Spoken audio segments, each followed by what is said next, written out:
My name is John, and today we'll be reading Mohammed and Islam, written by Dr. Frank Kaufmann from the Essentials of Unification Principle.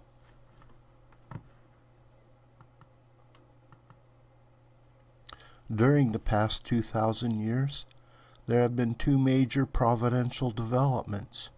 First, the birth and global expansion of Christianity, and second, the advent of Islam and its dramatic growth into the world's second largest religion. At the end of the 20th century, almost half the world's 7 billion people are either Christian or Muslim, with Islam growing faster than Christianity. There is a dispensational reason for this spectacular growth of Islam, which will be explained in this later. Ishmael, the elder of Abraham's two sons, could not receive God's blessing when Abraham's position as father of faith was passed to Isaac, the second son. Abraham had made a mistake in the sacrifice of birds and animals, but in his determination to restore that mistake, he offered his son as a sacrifice. In the original dispensation, Abraham was to have laid a foundation of faith, after which Ishmael and Isaac would have laid a foundation of substance. God's blessing would then have been given to Isaac and Ishmael. Because Ishmael was not responsible for losing his providential position in Abraham's family, and the blessing that came with it, God's promise to bless him became a commitment to be fulfilled in time. Ishmael, like Jacob, became the father of 12 sons, who became the patriarchs of 12 tribes. These 12 tribes, cousins to the 12 tribes of Israel, were progenitors of the Arabs. The Ishmaelites inherited the burden of a blessing denied, which created a historical base for resentment toward the Israelites. Since the pattern for giving blessings in the providence of restoration is for God to use Abel as his channel to uplift Cain, the primary providential objective for God has been to establish a position of Abel so that his blessings could be given to all fallen humanity, centered on Abel.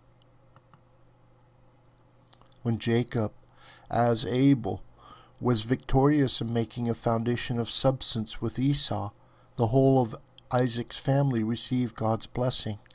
God chose the descendants of Jacob to expand the foundation for true parents, from the individual to the national level, because through this lineage they inherited the victorious foundations made in Abraham's family.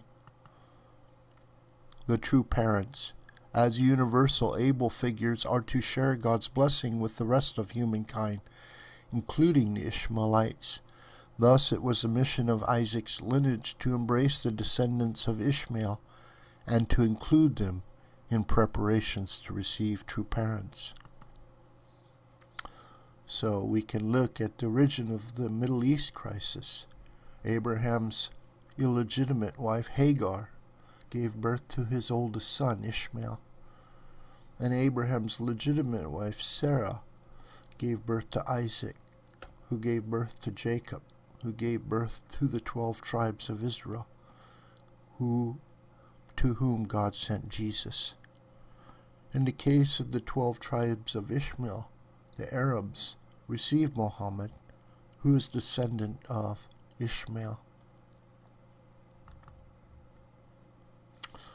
This is True Father meeting with the Imam of Syria. By participating in the providence in this manner, the Ishmaelites would earn God's blessings, and their resentment toward the children of Israel would dissolve. However, this cooperation did not come about, and the relations between Arabs and Jews have remained problematic to this day. Only through true parents giving true love to the offspring of both sons of Abraham can the historic conflict between them be finally resolved.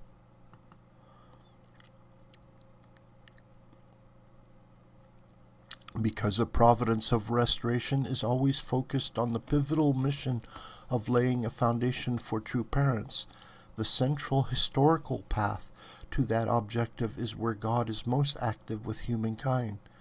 So it was after Abraham's family. Naturally, God gave special love and guidance to the chosen people because through them the whole world was to be restored. Consequently, both the Bible and the Quran focus their attention on the central figures in the lineage of Jacob. People like Joseph, Moses, Joshua, David, Solomon, etc., up to and including Jesus.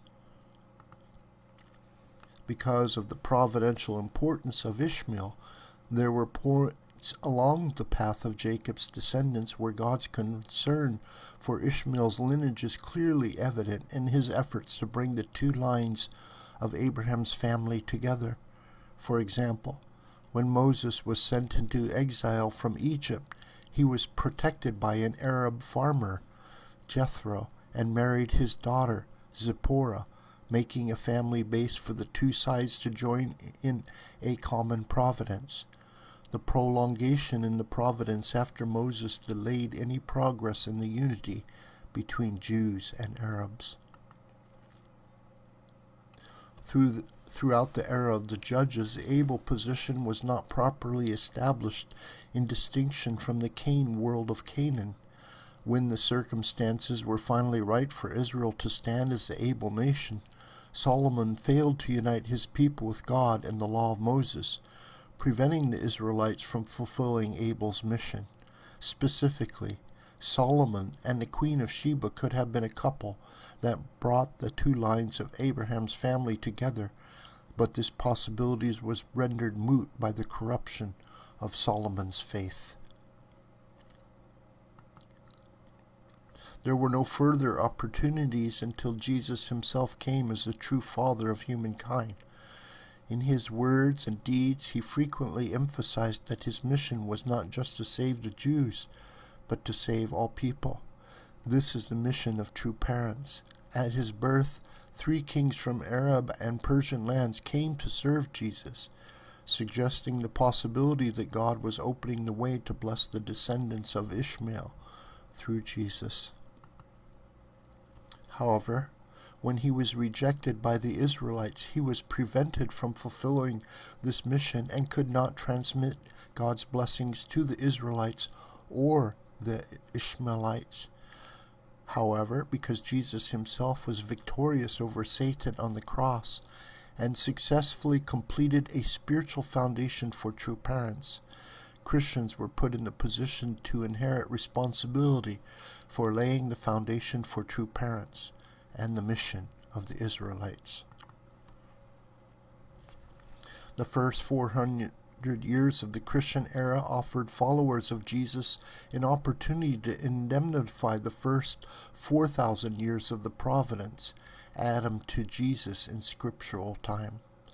However, at the end of this period, the church entered a time of serious fracture, dividing into 5 major ecclesiastic sees, as well as many smaller groups.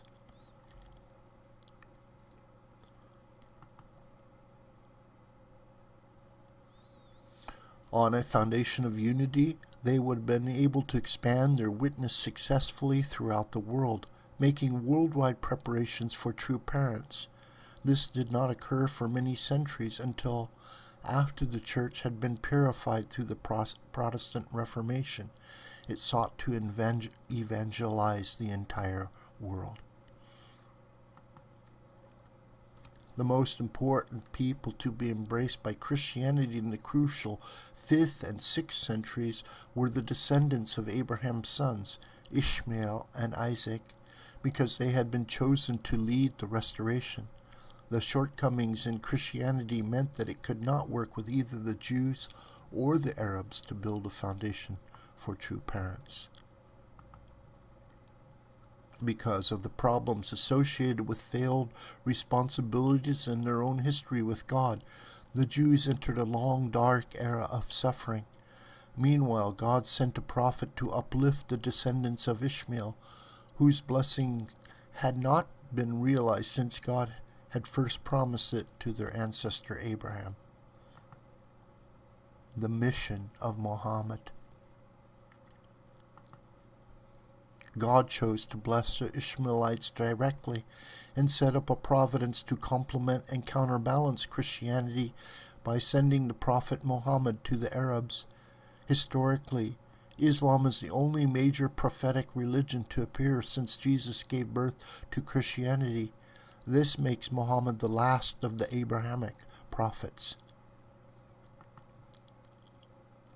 Muhammad's mission was to purify the lineage of Ishmael, to separate it from idolatry, and to provide it with a clear understanding of God's truth, so that it could fulfill a providential role in preparing for true parents.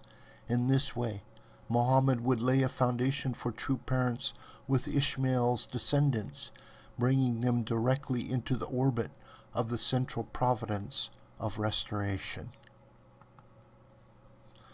Muhammad's teaching, inspired by revelations, was a radical critique of the polytheism of his native Mecca and a validation of the Jewish and Christian prophets and scriptures. Among the basic doctrines he introduced to his people, he emphasized monotheism, God's ideal for the creation, human responsibility, the human fall, punishment for sin, and an eventual end to the world of evil. He also demytholized Jesus, stressing that he was a man, not God, and he contradicted the notion that it was God's will that Jesus die on the cross.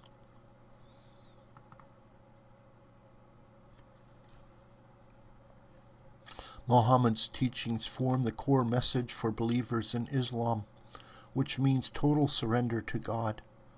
He taught that everyone who so surrendered was a Muslim, with Abraham specifically mentioned as an early Muslim. Through Islam, Muhammad brought unity to the disparate tribes of Ishmael, establishing a civilization that carried God's blessings to the Arabs and all others who adopted the Muslim faith. Muhammad's mission and teaching were also a judgment on the vicious factionalism of Christianity in the 6th and 7th centuries, when minor differences in doctrine led to entire churches being anathematized and cast out from the Christian fold. Those Christians, Arians, Nestorians, Monophysites, Iconoclasts, who had sincere objections to the orthodox doctrines and practices, were not treated by the dominant church as brothers in the Christian family, but rather as enemies. Feeling no love from the church, they turned in droves to Islam, in which the critique of certain Christological and Trinitarian doctrines and the worship of icons reflected some of their views. Many of their insights were truthful, and God wanted them preserved and publicized, not quashed by an all-powerful orthodoxy. The mission of Islam. Since God is one and His will is one, the mission for all religions is also one. Religions vary because of the differences in the time and place of their founding, but they all exist for a common mission: to lead fallen humanity back to God. Since fallen nature can only be removed completely through true parents, all religions work to prepare humanity to receive true parents. Because of common ancestral roots, Islam on the one hand and Judeo-Christianity on the other share parallel fraternal missions. They should cooperate like two brothers working together to prepare the way for true parents. In any family there are differences between the children. When harmonized, this diversity is what makes a family delightful and enriching. The differences between Christianity and Islam reflect differences in their backgrounds and providential roles. They should cooperate harmoniously for the common purpose of God. Unfortunately, throughout the history of their relation has been far from harmonious. All too often they have fought each other instead of working together. For cooperative relations to prevail, there must be real mutual understanding as to what role each is playing in God's overall providence. With true understanding, differences can be seen as complementary strengths rather than irreconcilable contradictions. Mohammed and the Quran. Mohammed was born in 570 and spent the first 40 years of his life preparing for his prophetic mission. Surrounded by the idolatrous people of Mecca in western Arabia, he sought the truth of God, which was revealed to him by the angel Gabriel. The revelations he received were presented to him as a culmination of the prophetic tradition reaching all the way back to Adam. They accepted the revelations of previous prophets and then added a body of instruction covering major theological issues and spelling out clear guidelines for a life of faith.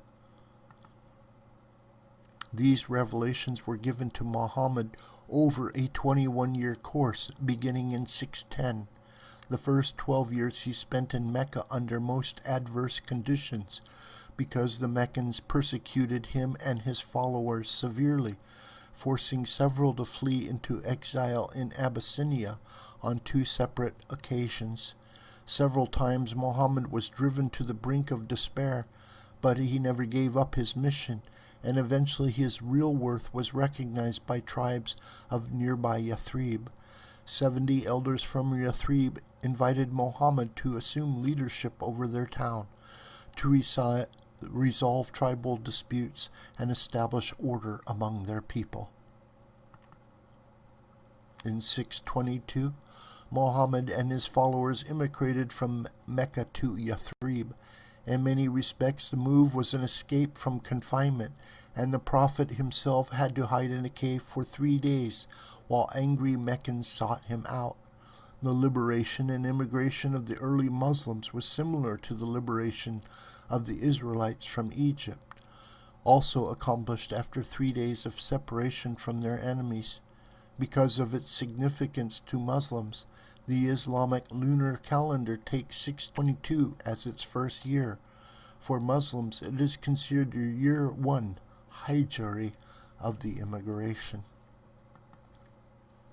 Once in Yathrib, which was renamed Medina, the city, Muhammad set about creating a theocratic state according to the revelations he had received in Mecca and continued to receive in Medina. In addition to explaining God's will for humankind, the revelations provided detailed instructions for leading a God-centered life and the fulfillment of human obligations to God and fellow human beings. After Muhammad's death, these revelations were collected in 114 surahs, or chapters, and compiled as a Quran, which means literally the reading of truth. The Quran adds to the material in biblical scriptures about many of the figures in the providence of restoration, often providing its own emphasis. It stresses throughout that there is only one God, not many, as the Meccans believed, and makes it very clear that Jesus was a man and not God. It also says that Jesus was victorious over death. It shows that each person is responsible before God for his actions, which is the basis for the law of indemnity. The rewards for living a faithful life are spelled out in appealing terms, while the terrible punishments for disobedience to God are presented in graphic detail. Further, Islam provides a believer with a basic 5-fold path for the fulfillment of his or her responsibility: confession of faith in God and Muhammad, prayer 5 times a day, tithing 1/40th of one's wealth, fasting annually throughout the lunar month of Ramadan, and making the pilgrimage to Mecca at least once in life. These 5 pillars of Islam have guided hundreds of millions of believers throughout the world in leading faithful lives. The expansion of Islam. Muhammad was not only a prophet, but also a very successful leader. During his brief decade of leadership in Medina, he succeeded in uniting the disputatious tribes of Arabia under the banner of Islam. This national foundation for Islam enabled the new religion to explode out of the Arabian Peninsula after his death, 632, and in little more than a century it spread all the way to the borders of France in the west and China in the east. In many parts of the world, Islam succeeded in introducing monotheism where Christianity had proved unsuccessful in the same endeavor. One reason for this comparative success was Islam's singular focus on God, in contrast to the Christian emphasis on Jesus and a teaching encumbered by a number of hard-to-understand theological concepts. In addition, there were many Monophysite and Nestorian Christians who, being alienated from the Trinitarian Orthodox Church, found Islam congenial to their beliefs. The dramatic expansion of Islam from the individual to the family, tribal, national, and global levels demonstrated a pattern of growth which is parallel in some respects to the principal model of the establishment of the kingdom of heaven on earth. To establish a global foundation for the kingdom, a national foundation is needed. To win the world, you must first win a nation. Thus, once Muhammad had united Arabia under Islam, the new religion could move to a worldwide level very rapidly. The kingdom of heaven, which is the dominion of true love, will begin with one family and then expand to one clan, one tribe, and one nation. From that nation, God's domain will expand to the whole world. The expansion of Islam was marred by the use of force against others, including believers of other faiths. This and other impurities in the practice of the faith, such as hypocrisy, by some Muslims were carried with Islam through the waves of its growth. This caused resentment against Muslims that in some cases lingers to this day. Islam was to be disseminated through service and love, and not by the force of arms. God is a God of love, not violence and warfare. His representatives must emulate him. The kingdom of heaven will spread through example, teaching, and service, guided by love alone. Such expansion will always respect individuals and communities for their unique character and personal beliefs. Islam and Christianity.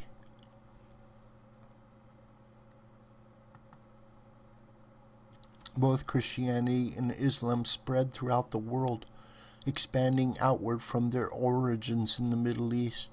The manner in which each expanded varied from the other because of the differences between their founders' courses.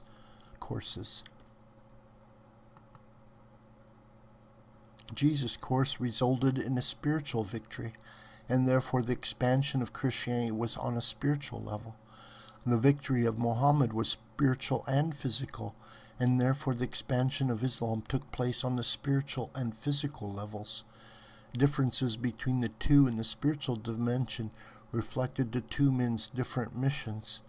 Jesus, having been sent as the Messiah and true parent, Muhammad as a prophet to prepare for the coming of true parents. Since Christianity and Islam had parallel missions in preparing a foundation for true parents, there should have been a cooperative relationship between them in history. However, because of resentments and misunderstanding on both sides, this was rarely the case. Nevertheless, history reveals God's efforts to get the two brother religions to work together. When the United Christian Kingdom was established by Charlemagne, 800 AD, the United Islamic Empire was at its zenith under the Abbasids. Harun al-Rashid was the Caliph in Baghdad, 786 to 809, overseeing a brilliant flourishing of science and literature in his extensive domain. The two leaders exchanged gifts, but no substantial cooperation was initiated, although there were many good reasons for Christendom, which was dominant north and east of the Mediterranean Sea, and Dar al-Islam, concentrated the south and east of the Mediterranean, to join hands in developing the world they knew. However, distrust and enmity poisoned the relationship, and soon the two religions were at each other's throats. The popes in Rome launched a series of crusades against the Muslims, adding to the Christian and Muslim blood already shed during the expansion of Islam. The crusades set the two religions on a collision course that has characterized their relationship ever since. Muslims say the Bible contains misrepresentations of God's Word, distorted by Jews and Christians, while Christians see nothing in the Bible to anticipate the coming of Muhammad, and consequently reject Islam. Thus, continued conflict, based on mutual misunderstanding and suspicion, has soured the relationship between Christianity and Islam, greatly hampering God's providence for both religions. When the United Christian Kingdom failed to lay a foundation for true parents because of disunity, it divided in the kingdoms of the East and West Franks, beginning the 400 years of divided kingdoms. In the history of Islam, the United Islamic Empire of the Abbasids gradually began to fall apart as pieces broke away under leaders who increasingly rejected the supremacy of Baghdad and claimed parts of the Muslim territory as their own. The Caliphate fell into serious decline from the mid-10th century and was overtaken by conquering Seljuk Turks in the mid-11th century. The Turks, in turn, were conquered 2 centuries later, 1258, by Hulagu's Mongols, who put an end to the Abbasid Caliphate.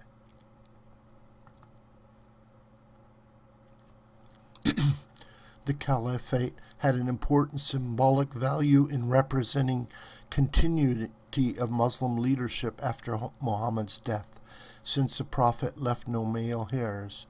The first 4 Orthodox caliphs to succeed Muhammad, Abu Bakr, Omar, Uthman, who compiled the Quran, and Ali, could not set up a lasting and universal tradition because of contentious forces within the Islamic community. An anti-Ali faction wrested the caliphate from him by force, establishing the Umayyad Caliphate in Damascus, 661 AD, only to have it taken away a century later, 750 AD, by the Abbasids, based in Baghdad. The North African Fatimids claimed the caliphate from Baghdad after they conquered Egypt, 969 AD, and eventually in 1517 the Ottoman Turks moved the caliphate from Cairo to Constantinople when they conquered Egypt. The caliphate finally died out when the Ottoman Sultanate collapsed, and the year-old Republic of Turkey renounced it in 1924. One result of the internal divisions within Islam was the creation of 2 main branches, the predominant Sunnis and minority Shias. Sunnis recognize the 4 Orthodox caliphs, whereas the Shias recognize up to an additional 8 caliphs or imams, depending on the sect, out of the lineage of Ali, the 4th caliph. For the Shias, Ali holds particular importance as inheritor of Muhammad's central position in the faith and as a model Muslim. The disunity in Christendom, leading to the decline and eventual exile of the Pope, was mirrored in the Islamic world by disunity leading to the decline and virtual demise of the Caliphate. In Christian history, this decline was arrested only once a corrective movement, the Protestant Reformation, took hold after Martin Luther spearheaded efforts to reform the Roman Catholic Church in 1517. In Islamic history, decline and disintegration were halted, and the Muslim world was reunited under the Ottoman Empire when the Turks conquered Syria, Egypt, and the holy cities of Mecca and Medina in 1517, beginning 400 years of Turkish rule. Their vast empire extended south from its center in Turkey to encompass the Arab world, west through the length of North Africa, and east and Central Europe, and east into Central Asia. The Ottoman Empire did not parallel the Protestant Reformation as a force for spiritual renewal, but it helped preserve Islam as a unified religious and political power that fostered the spread of monotheism.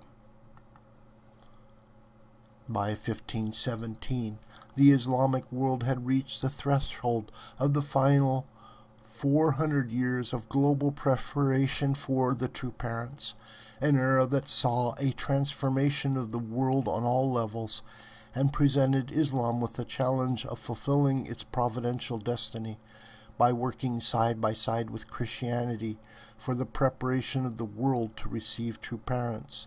To fulfill this purpose, Muslims and Christians alike have to transcend traditional suspicions and animosities for the sake of God's will, which encompasses all humanity. Lessons from Muhammad's life course. First, God judges and supplements religions until they fulfill their purpose. If Judaism had fulfilled its mission and accepted Jesus, there would have been no need for Christianity. If Christianity had completely incorporated and applied the teachings of Jesus, there would have been no need for Islam. The promise to Ishmael would have been fulfilled through the mission of the victorious Messiah. God sent Muhammad as a judgment for Christians after they failed to fulfill God's will, and the revelations in the Quran were given to Muhammad to supplement those in the Bible. Second, religions vary in content and emphasis depending on their missions. God used Muhammad to bring truth and a way to restoration for many millions of people all over the world. People who, without Islam, would lack a deep and comprehensive understanding of God and how to be reconciled to Him. Christianity is strongly focused on the Messiah and how to receive salvation through Him. Islam's focus is more towards the practice of religious obligations for justification before the one true God. Eastern philosophies and religions have their own emphasis. The difference in focus translate into differences in culture. Since all religions are inspired by God to prepare humanity to receive true parents and fulfill the three blessings, their diversity offers fallen humans coming from various cultural backgrounds many paths to oneness with God. Thus, the different religions have different but complementary missions to fulfill within God's global providence of restoration. Third, Islam established a model for expansion on a prophetic level, which parallels in some respects the model of expansion of the kingdom of heaven, by persuading first individuals and families in Mecca, then tribes in Yathrib, Medina, and finally the whole nation of Arabia to accept his prophethood and leadership. Muhammad laid a successful foundation for the expansion of Islam to the worldwide level. Through this achievement, Muhammad pioneered a global providence to be perfected on the messianic level by true parents. Fourth, the prophetic foundation is to prepare believers for the coming of true parents. The Jews inherited the prophetic foundation of the patriarchs in Abraham's lineage up to the time of Malachi to prepare them for Jesus. Muslims inherited the Judaic foundation plus the prophetic foundations of Jesus and Muhammad to prepare them for the true parents to come. Conclusion. Muhammad was a successful prophet and statesman who in the brief span of 21 years went from persecuted visionary to ruler of Arabia. His success made Islam a powerful tool for the providence and the second largest religion in the world. However, Islam was blessed by God not merely to fulfill his promise to bless Ishmael, but more importantly as part of his overall dispensation of restoration. Therefore, Islam's mission can only be completed in conjunction with God's work in other religions, especially Judaism and Christianity. The next chapter will look closely at the 400 years after 1517 to show how these 4 centuries were the second period of global preparation for true parents. An era in which both Christianity and Islam became worldwide religions exerting unrivaled influence over human affairs, and how both faced challenges from science and materialism in the final stages of preparation for the establishment of God's kingdom of heaven on earth. This video is a production of the School of the White Crane. My name is John Brooker, and you can reach me through commentary on this video or through my Gmail listed here. Please share this video with family and friends and on social media. May God richly bless you.